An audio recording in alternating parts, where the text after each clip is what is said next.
Welcome back. So Nobuhle Mthembu from ActionSA is the new speaker for the City of Johannesburg Council. Mthembu was up against the DA's Nobuhle Mthembu. Mthembu received 180 votes, while the DA's candidate only received 68 votes out of 248. The speaker position was previously held by Margaret Arnolds from the African Independent Congress, who lost her seat last Friday. But let's unpack these developments, and for that we're joined by the City of Joburg. We're unpacking the incidents on the City of Joburg, and for that we're joined by the DA's Johannesburg caucus leader, Belinda Kaiser-Echeozonjoku. Belinda, good morning to you. Thank you so much for joining us. I want to start with this. Do you think Nobuhle Mthembu is the right person for the job? What do you, your first reaction to her election? Good morning, Naledi, and good morning to the viewers. I do think she's a bit inexperienced, and we've put up a candidate that is quite experienced. And I do think we're going to see quite a bit of fractures in that relationship between them and the ANC. And also just the fact that she's a first-time councillor, and it's a little bit difficult to manage. She's going to need some time to adjust. Yeah, so I mean, a lot of the applause is coming from the fact that she's 37 years old, so the youngest person to hold the position. Some saying it's the fresh new energy that the city needs. You disagree?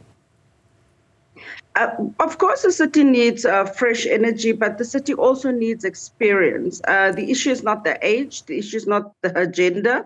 The issue is experience, and also the fact that this position was just created in lieu of supporting items for council, and not necessarily, it's politics.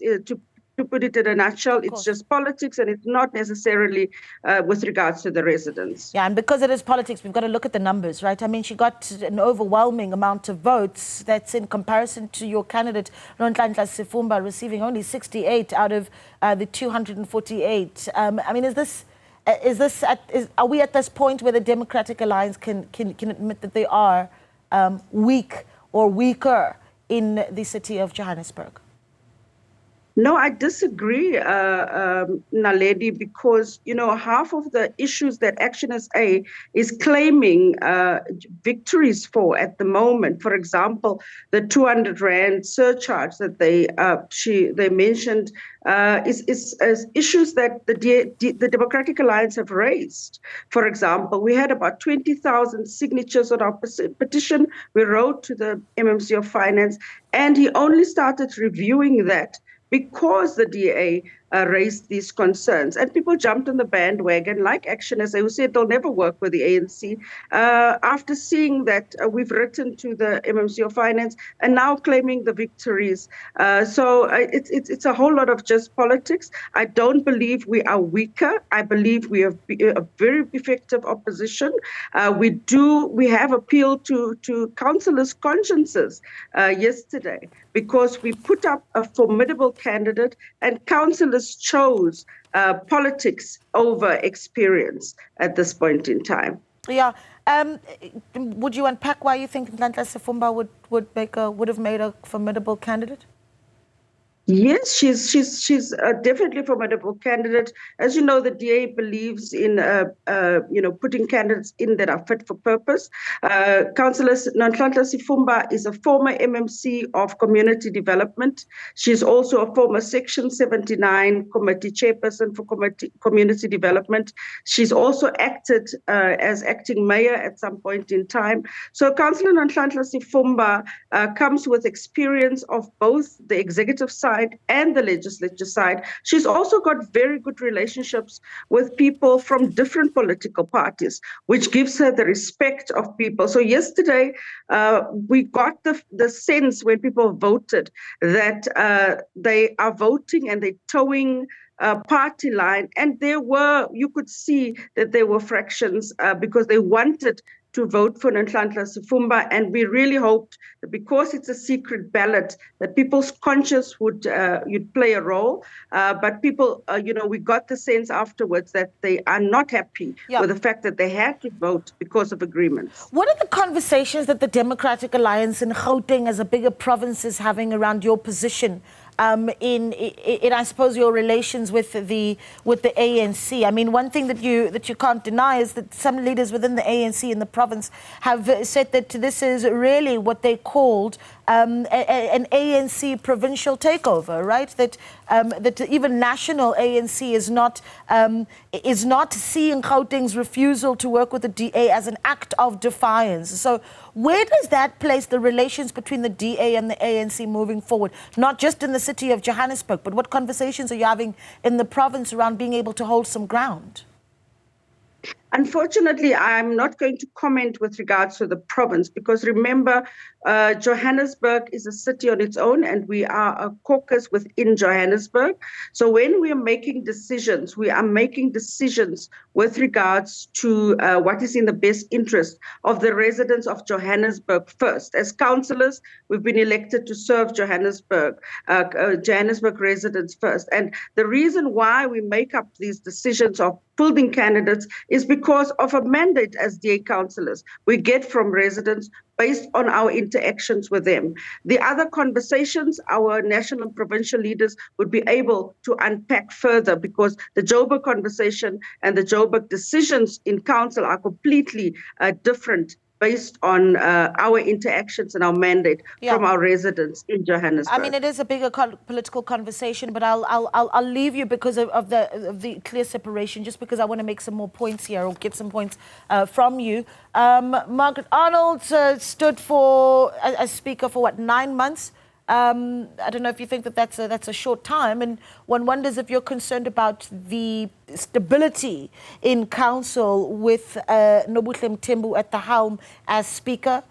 How long do you think that tenure could and should last, and if you are confident in the relationship between the EFF and ANC?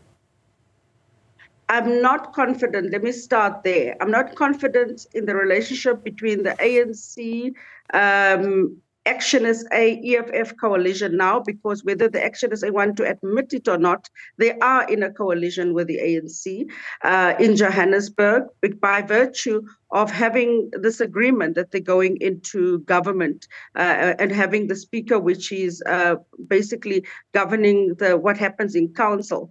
Yesterday, I don't know if you've watched online, but you could have seen the fractions already that ActionSA already asked that they're not mentioning some of the issues that they were very vocal about in her speech. I felt that she's got quite a bit to learn because you could see the frustration from ANC councillors who are quite experienced with her speech on its own, showing that it's difficult. She needs to learn the separation between the legislature and the executive. There are certain powers that the speaker can do in holding executive to account, but her speech showed us that she thinks she's the deputy mayor. We felt that we are listening to a speech from the mayor. So she's got, I see quite a bit of conflict, quite a bit of fractions between this ActionSA ANC EFF coalition, and I don't see it lasting. We do feel that we saw a little bit of